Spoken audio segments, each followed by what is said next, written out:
نحمده ونصلي على رسوله الكريم أما بعد فأعوذ بالله من الشيطان الرجيم بسم الله الرحمن الرحيم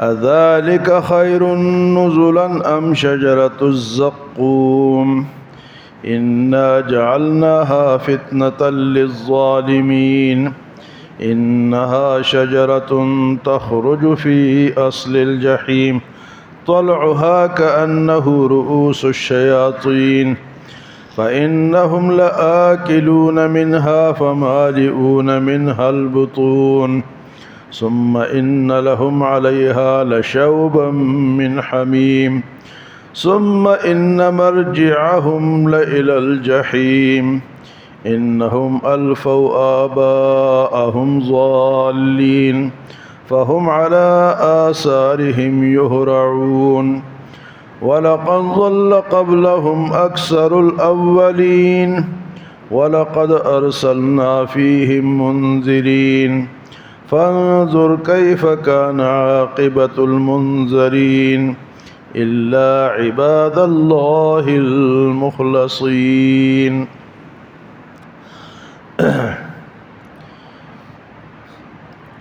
جنت اور جہنم دونوں میں جب لوگ چلے جائیں گے تو پھر موت ختم ہو جائے گی. کل آپ حضرات نے سنا کہ سوال ہوگا کہ فما نحن بمیتین، کیا پھر بھی ہمیں موت آئے گی؟ قیامت میں پھر بھی سوال کریں گے کہ دوبارہ پھر ایک موت آئے گی؟ فرمایا کہ الا موتتنا الاولی وما نحن بمعذبین، بس اور موت نہیں. اب موت ختم ہو گئی، موت کو بھی موت آ جائے گی. آج جو جنت میں چلا گیا تو فرمایا وہ بڑی کامیابی ہے. ان ھذا لہو الفوز العظیم، جو جنت میں وہ بڑی کامیابی.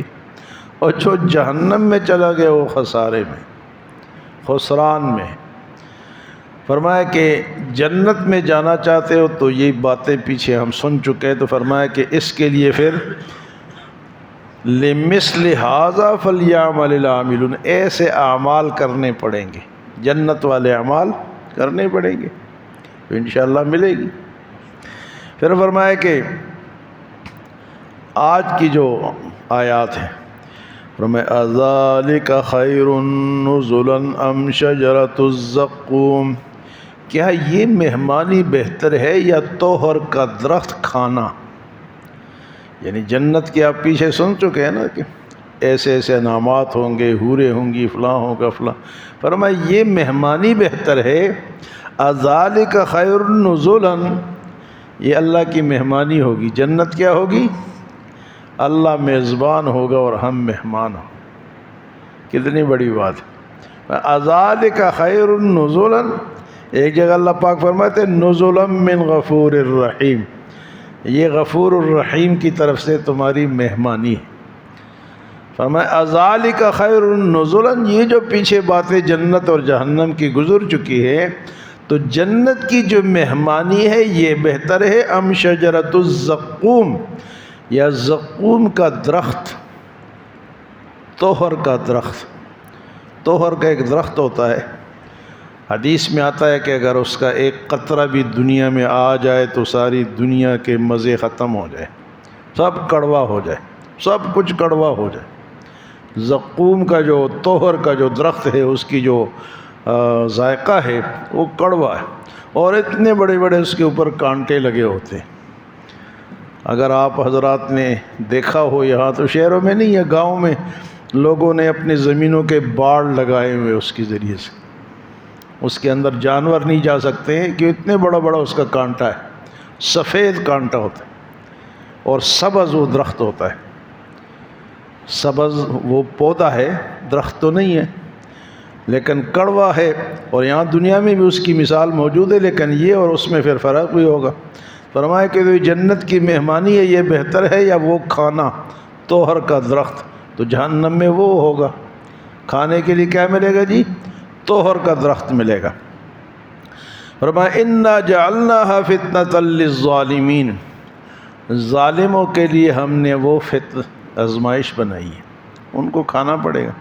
جو بھی ظالم ہے دنیا میں ظلم کرتے ہیں، ظلم بے شمار قسم کا ہوتا ہے، کوئی کسی کا مال قبضہ کر لیتا ہے، کوئی کسی کو تھپڑ لگا دیتا ہے، کوئی کسی کو ویسے ہی دبا دیتا ہے، تیری ایسے بیچارہ دب کے بیٹھ جاتا ہے۔ ہاں جی، کوئی مسلکاً ظلم کرتے ہیں، مسلک یہ تمہارا یہ مسلک ہے، ہمارا یہ مسلک ہے، مار داڑ ظلم کرتے ہیں۔ فرمایا کہ یہ جو توہر کا درخت ہے یہ ہم نے ظالموں کے لیے آزمائش رکھی ہے۔ انا جعلناها فتنة للظالمین انها شجرة تخرج فی اصل الجحیم، اور یہ جو درخت ہے توہر کا یہ جہنم میں اگے گا، آگ میں اگے گا۔ ہاں جی، یہ اللہ کی شان ہے۔ جہنم کا جو توہر کا درخت ہے کہاں سے نکلے گی؟ جہنم کے انها شجرة تخرج فی اصل الجحیم، جہنم کے درمیان میں سے نکلے گا۔ طلعها كأنه رؤوس الشیاطین، اور اس کے جو ٹہنیاں ہوں گی، خوشے ہوں گے، جو پھل لگا ہوگا وہ شیطان کی سر کی طرح ہوگا۔ اب شیطان کا سر کیا ہے؟ جس طرح آپ کہہ لیں نا کہ کوئی آدمی ہے، یہ ملنگ شلنگ نہیں ہوتے ہیں، بال بکھرے ہوتے ہیں اور جو بڑے بڑے بال، یا کوئی ایسی عورتیں جو کنگھی شنگھی نہ کرتی ہو، پاک صاف نہ رہتی ہو، تو وہ اسی طرح بلا نظر آتی۔ تو جو ایک بلا ہوتی ہے نا وہ شیطان کا سر ہوتا ہے۔ تو فرمایا کہ انہا طلعها کأنہ رؤوس الشیاطین، اس کی جو ٹہنیاں ہیں وہ شیطان کی سر کی طرح ہوں گی۔ وہ جو توہر کا درخت ہوگا وہ ظالموں کے لیے آزمائش ہے، اور اس کی شکل و صورت کیسی ہے؟ شیطان کے سر کی طرح۔ طلعها كأنه رؤوس الشياطين فإنهم لآكلون منها فمالئون منها البطون، بس یہ اس کو کھائیں گے، اس سے پیٹ بھریں گے۔ فإنهم لآكلون منها فمالئون منها البطون، کھانے کو وہی ملے گا۔ اب کھائیں گے کیوں؟ بھائی وہ بھوک لگتی ہے تو پھر بندہ سب کچھ کھاتا ہے، بھوک لگی ہوگی تو وہ کھائیں گے۔ فرمائے فإنهم لآكلون منها فمالئون منها البطون، اور یہ تو اس سے پیٹ بھریں گے کھانے سے، اور پینے کے لیے کیا ملے گا؟ ثم ان لهم علیہا لشوبا من حمیم، اس کے اوپر ان کو گرم کھولتا ہوا پانی پینے کے لیے ملے گا۔ ثم ان لهم علیہا لشوبا من حمیم، کھولتا ہوا گرم پانی وہ پینے کے لیے اس کے اوپر ملے گا، وہ بھی پئیں گے بیچارے۔ اور سورۃ محمد میں آتا ہے کہ جب یہ کھائیں گے پئیں گے فقطع امعاءہم، ان کے آنتڑیاں شانتڑیاں کٹ کے باہر آ جائیں گے، لیکن وہ دوبارہ اللہ بنا دیں گے۔ یہ سلسلہ جہنم والوں کے ساتھ چلتا رہے گا۔ فإنهم لآكلون منها فمالئون منها البطون ثم ان لهم عليها لشوبا من حمیم، اور گرم پانی ملے گا۔ ثم ان مرجعهم لإلى الجحیم، اور ان کا مرجع واپسی کی جگہ جہنم ہی ہوگی، کوئی اور نہیں جا سکتا کہ میں مری چلا جاؤں، میں جناب لاہور چلا جاؤں، نہیں۔ ان مرجعهم لإلى الجحیم، ان کا مرجع کیا ہوگا؟ واپس جہنم، بھاگ نہیں سکے گی۔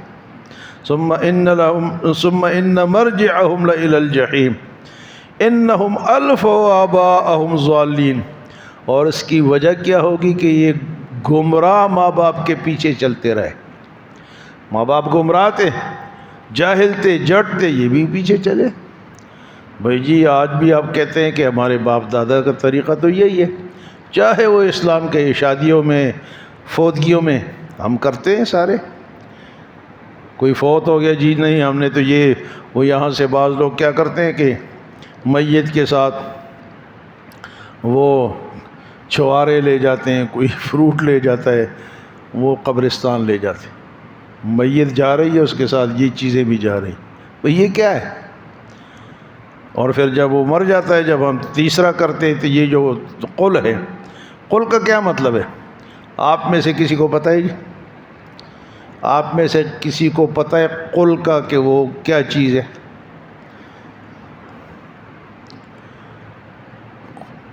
بھئی قل کا ذکر کہیں قرآن میں حدیث میں آپ نے دیکھا ہے؟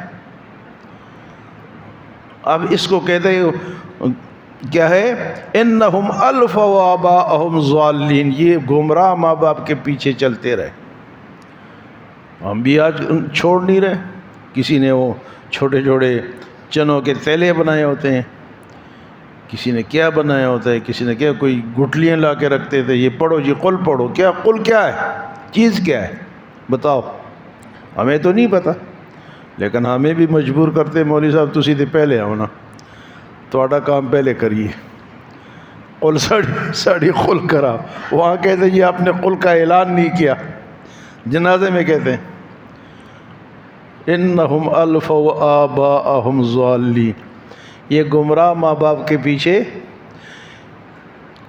ایک ہوتی ہے تقلید جائز کاموں میں کہ نماز ہمیں کس نے سکھائی ہم اسی طرح پڑھیں، اس کے پیچھے چلے. عقیدہ کس نے سکھایا اس طرح عقیدہ رکھیں، یہ تقلید ہے جائز. اور ایک ہے جہالت میں تقلید، تو جہالت میں تقلید نہیں کرنی، چھوڑ دینی. پتہ جب چل گیا کہ بھئی یہ شریعت نہیں ہے تو بس چھوڑ دو. لوگ کیا کہیں گے؟ لوگ تو کہیں گے کہ تمہاری ناک ٹیڑھی ہو گئی ہے، تو ٹیڑھی تو نہیں ہوتی ہے، وہ اسی طرح ہوتی ہے کہ یہ لوگ کیا کہیں. ہمارے یہاں ایک دفعہ قل ہو رہی تھی مسجد میں، تو ایک مولوی صاحب باہر سے آئے تھے، تو انہوں نے تقریر کی. مالدار ہوتے ہیں، ہم مجبور ہوتے ہیں کہ ان کو کرنے دیتے ہیں، اگر نہ کرنے دے تو لڑائی ہے. اب لڑائی تو ہم نہیں کر سکتے، سمجھاتے ہیں ہم. یہاں تک کہ جب یہاں سے ہم جنازہ لے کے جاتے ہیں نا، تو جو لوگ اس کے ساتھ ہوتے ہیں، جو رشتہ دار ہوتے ہیں، ان کو میں کہہ دیتا ہوں پہلے بھائی جنازے کے بعد دعا سنت نہیں ہے، جنازے کے بعد دعا نہیں ہے. پیارے پیغمبر نے نہیں کیا تو تم حضور سے زیادہ سمجھدار ہو. استغفر اللہ، تو گستاخی ہے حضور کی کہ جب حضور نے نہیں کہ کہتے نہیں جی خیر ہے. خیر کیوں ہے؟ خیر اس لیے نہیں ہے کہ نہیں ہے، تو اس لیے خیر بھی نہیں. تو میں ان کو کہتا ہوں جی کہ آپ اپنے گھر کے 4 بندے پکڑ کے اور جنازہ اٹھا دینا، تاکہ لوگ ایک دفعہ جمع ہوتے ہیں نا، جمگٹا ہو جاتے ہیں، ہاں جی ہاتھ اٹھاؤ ہاتھ اٹھاؤ. اور خدا کے بندو جنازے کے بعد دعا سنت نہیں ہے، بدعت ہے دعا، لیکن جب حضور نے نہیں کی تو اس لیے جائز نہیں ہے. تو ان کو میں کہتا ہوں یار اٹھا دینا. بعض تو سمجھ جاتے ہیں، بعض نہیں سمجھتے ہیں. بعض کہتے ہیں نہیں مولوی صاحب آپ نے دعا کرانی ہے، ہمارے باپ دادا کا طریقہ چلا رہا ہے. انہم الفوا آباءہم ضالین، اگرچہ ان کے باپ دادا کیا ہوں، گمراہ ہوں. تو شریعت جو ہے نا جی بڑی آسان ہے، لیکن سیکھنا پڑتا ہے کہ یہاں کیا کروں. مشکل نہیں ہے، لیکن اگر سیکھیں گے نہیں تو پھر رگڑا لگے گا، یہاں بھی لگے گا ادھر بھی.